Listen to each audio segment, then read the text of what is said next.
It was only a matter of hours after the first plane hit the World Trade Center on 9/11 that we were told who to blame. I hope we do not compound this tragedy by reaching out to make accusations before the FBI and the CIA inform us of what happened. That is exactly what happened, of course, after the Oklahoma City bombing. The highest degree of probability associated with this attack, which had remarkable coordination and logistical sophistication, would be Osama bin Laden's Al-Qaeda group.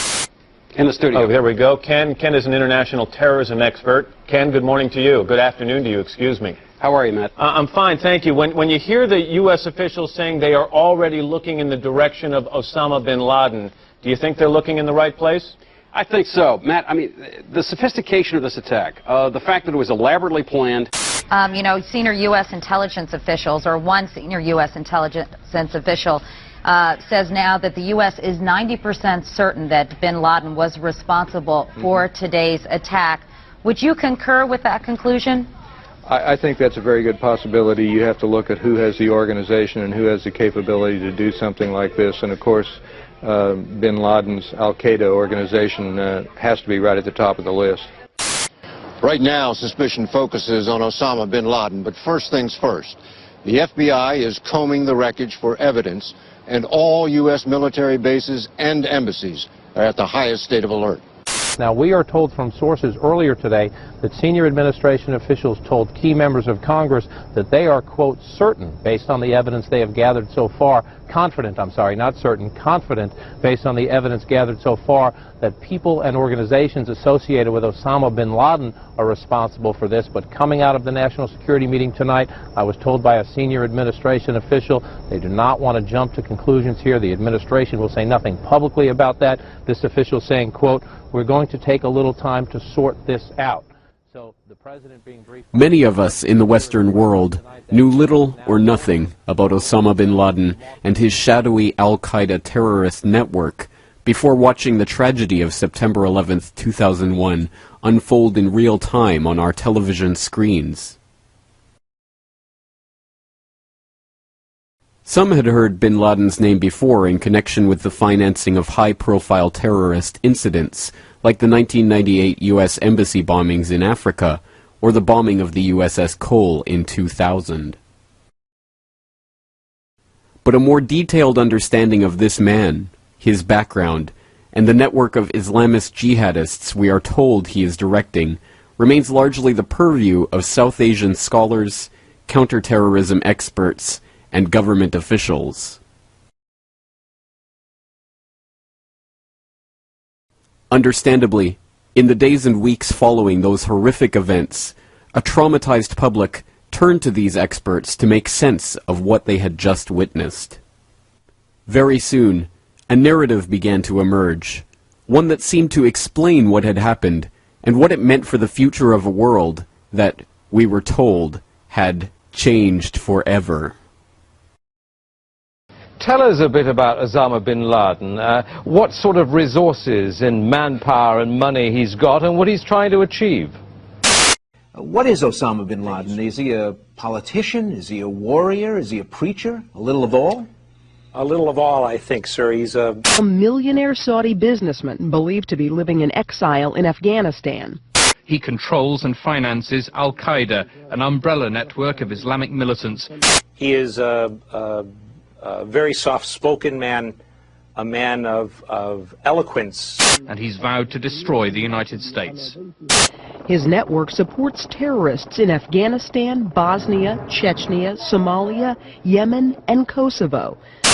Well, when I was in Afghanistan just a couple of days ago, I heard that he had about 2,000 volunteers working in his camps. Al-Qaeda, that's receiving so much discussion and publicity, may have activities in 50 to 60 countries, including the United States. Bernard Lewis has called him almost a poetic speaker of Arabic.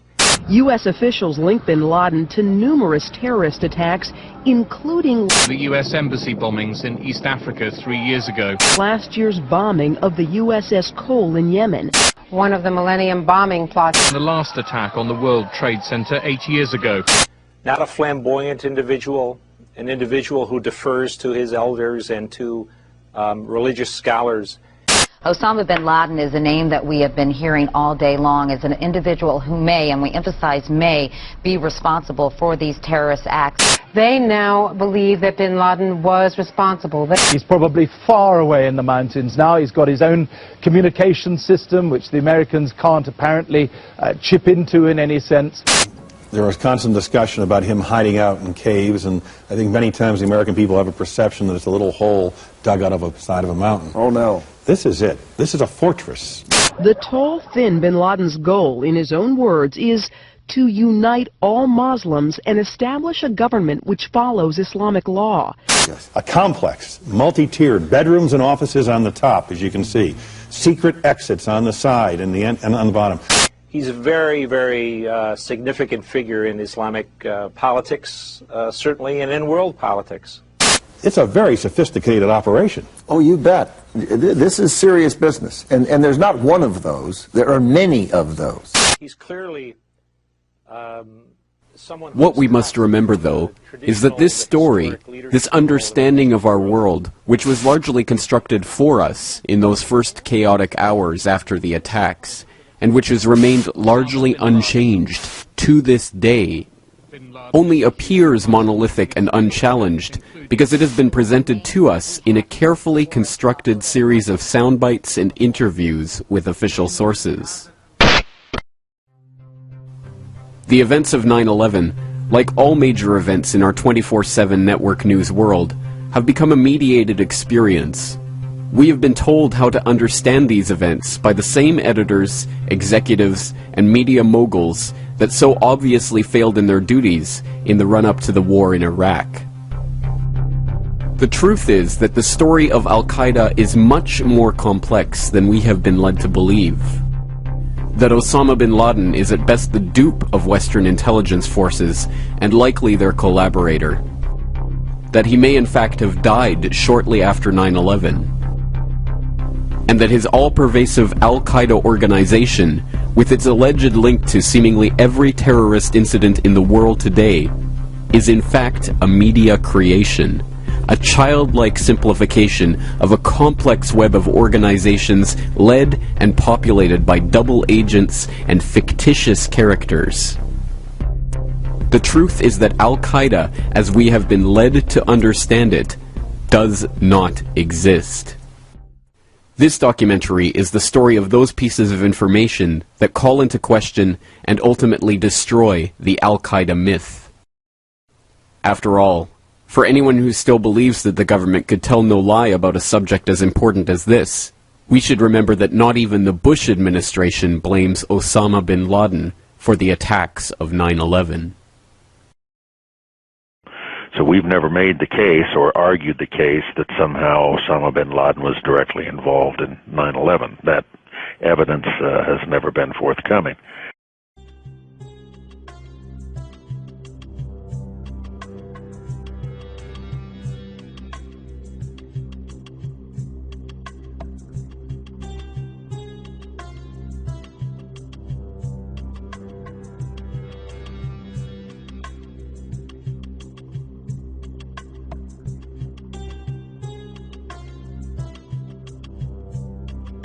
This is Zbigniew Brzezinski. He was National Security Advisor to Jimmy Carter.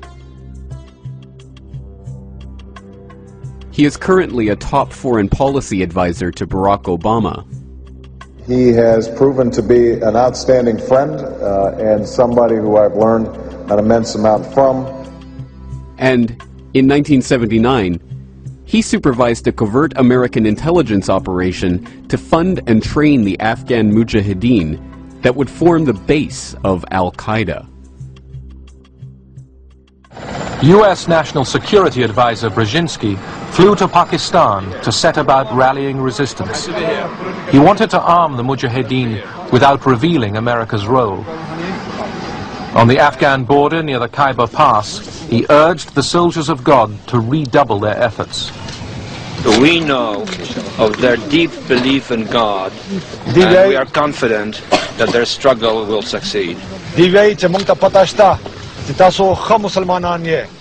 You know, that land over there is yours. You'll go back to it one day because your fight will prevail and you'll have your homes and your mosques back again because your cause is right and God is on your side.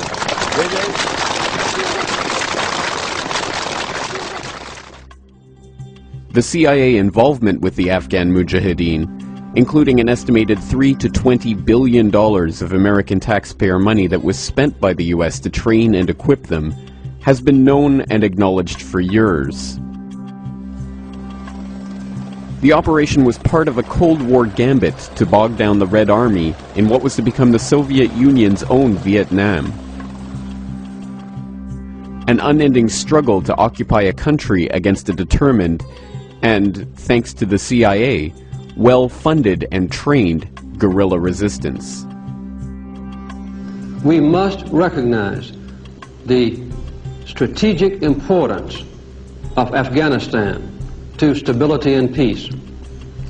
A Soviet-occupied Afghanistan threatens both Iran and Pakistan and is a stepping stone to possible control over much of the world's oil supplies. The scheme, known as Operation Cyclone, was in fact an amazing success.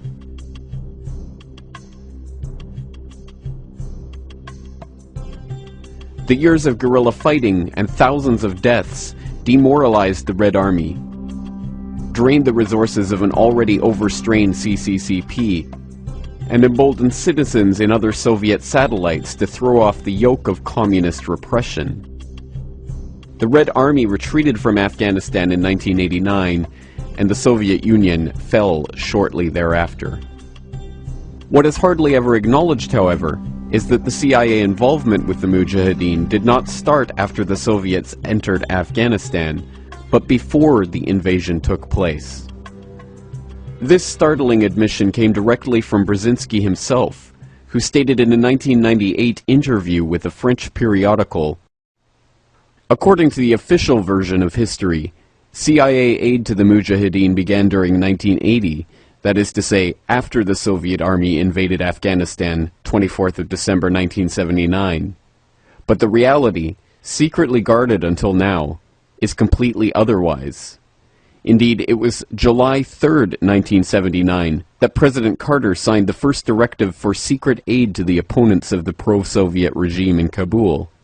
And that very day, I wrote a note to the President in which I explained to him that in my opinion this aid was going to induce a Soviet military intervention." This is an important point. What it means is that the CIA did not merely take a pre-existing movement of freedom fighters and aid them in their fight against the Soviets. What it means is that Western intelligence actively recruited Islamist extremists for the express purpose of provocateuring the Soviets into invading. By Brzezinski's own admission, if these Mujahideen had not been fostered by the CIA, the Soviets may never have invaded Afghanistan in the first place.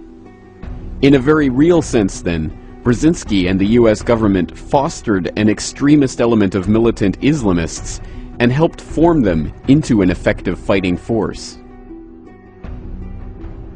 It was from the ranks of these Afghan Mujahideen that another group was to emerge, composed mostly of so-called Arab Afghans, or foreign fighters who came to Afghanistan to take up the jihad against the Soviets. The expulsion of the Soviets from Afghanistan was to be just the first of their battles, and after the Red Army left, their attention was to turn elsewhere.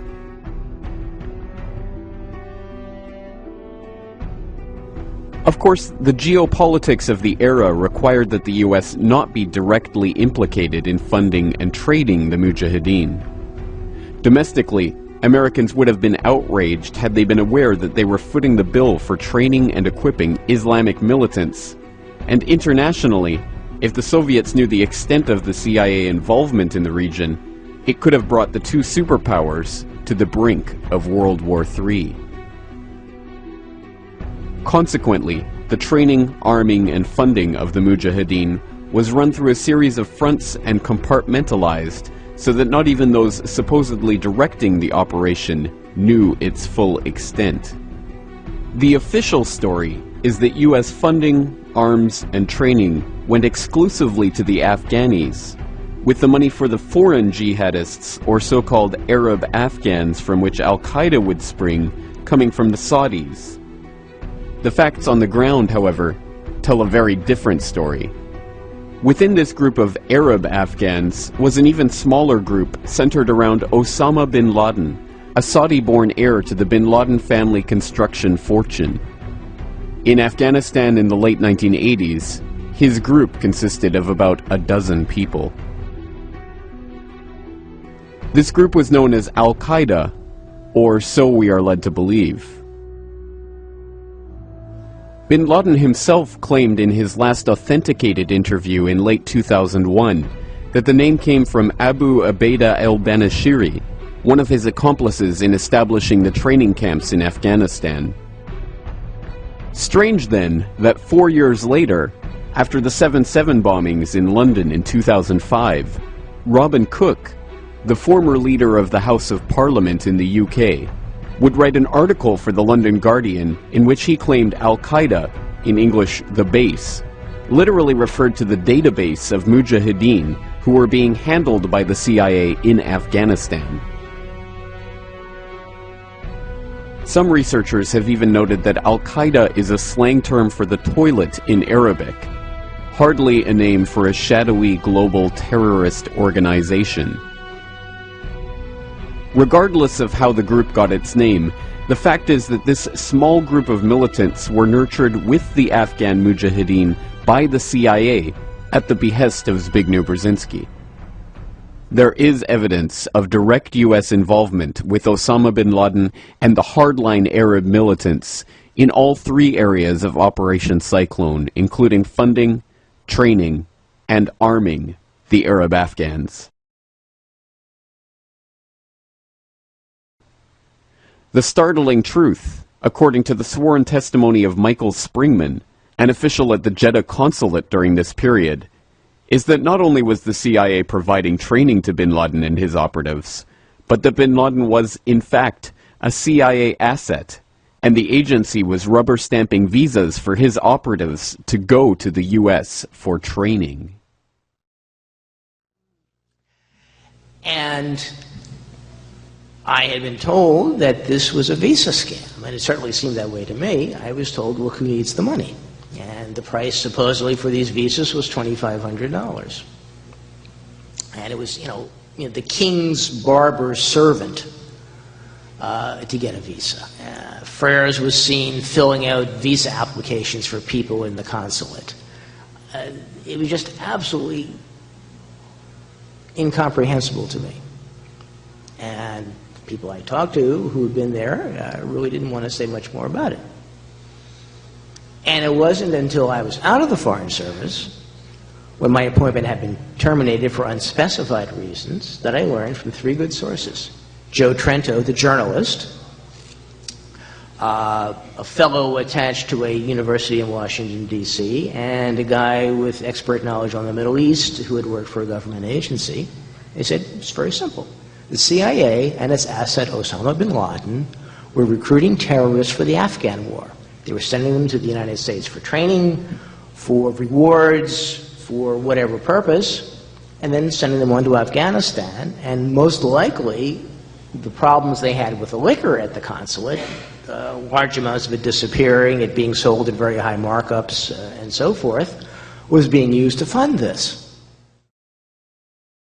Perhaps not coincidentally, the U.S. consulate in Jeddah, from which the CIA was smuggling operatives for bin Laden in the 80s, was the very consulate from which 11 of the 9/11 hijackers were to receive visas to enter the U.S., many of them using a special fast-track program called Visa Express, which only began 4 months before 9/11. Likewise, evidence links the CIA and bin Laden through arms sales. The suggestion that bin Laden was a customer for CIA arms has been repeated by Der Spiegel, BBC, and many other mainstream media sources. But in Simon Reeve's 1999 book, The New Jackals, one CIA source is quoted as saying that U.S. agents armed bin Laden's men by letting him pay rock-bottom prices for basic weapons. Incredibly, the funding for the Afghan operation also connects the U.S. to Osama. The U.S. provided the funding for the operation to the ISI, the Pakistani Inter-Services Intelligence, which worked closely with the CIA. In turn, the ISI, in cooperation with the CIA, distributed these funds to the Afghan Mujahideen through a front organization known as MAK, or the Bureau of Services. And one of the key men involved in arranging the finances of MAK, Osama bin Laden. After the Soviet withdrawal, Osama would take control of the organization, and it would become the base of what we now know as Al-Qaeda. In fact, the CIA, through their Pakistani proxies in the ISI, not only funded, armed, and trained Osama bin Laden, but helped spur poppy cultivation to record levels in Afghanistan in an attempt to get the Soviet troops addicted to heroin. And they created the Taliban, the hardline fundamentalist group that would take control of Afghanistan after the Soviets withdrew. And the Taliban government would become the only government in the world willing to harbor Osama bin Laden from 1996 onwards. The simple fact is that U.S. involvement in Afghanistan from 1979 onwards implicates them in the founding, funding, and training of Osama bin Laden and other hardline militant Islamists. And as we shall see, the ties extend much further into the 90s and beyond. But what does Brzezinski, one of Obama's top advisors, think about this? Does he, in retrospect, admit the danger in having nurtured Al-Qaeda and the Taliban into existence? Does he regret American involvement in the region? In his 1998 interview with Le Nouvel Observateur, he stated, "What is most important to the history of the world, the Taliban or the collapse of the Soviet Empire? Some stirred up Muslims or the liberation of Central Europe and the end of the Cold War?"